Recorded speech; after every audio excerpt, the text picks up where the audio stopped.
For the acro workout, we're working on the front salt. So we're starting off in the rings, doing the basic front tuck position. So you just fold forward like a back lever, and then from there you're jumping up into a tuck and coming over slow, bend the arms, and come down. So you want to get that down. After you've kind of got that down a bit, you can raise the rings up to make it harder as well, and then you can look forward and jump, pull. I had the rings about kind of just above my shoulder height, so I really have to jump up into it. You want to get the feel for it, get that nice tight tuck position.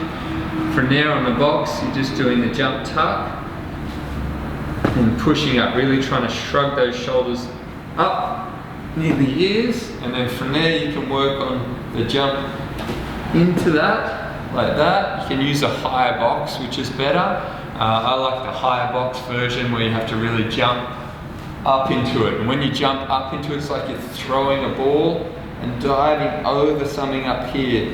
So we have all the soft boxes, and then we can dive up onto it and roll over it. If you've got things like that, it's great. If not, you know, just a chair or a bench like this is quite effective for getting that shape and getting that feeling. The other thing you want to work on is your squat roll to getting that nice tight tuck position. So you're coming down into that deep squat. Might be just your first drill. Really the ankle flexibility is what allows you to get that butt down and to get back up. If they're really tight, you're going to find that really hard. You might have to do it off something. So if you've got a box, you can just sit back onto the box and work your way down lower and lower. If you've got a ledge where you can roll back, even better. Otherwise from here, coming down, rolling back, and coming forward and coming up. So really trying to spread that force over the back from the sacrum right up to the shoulder blades, and then using that kind of dish shape and that roll to come back up.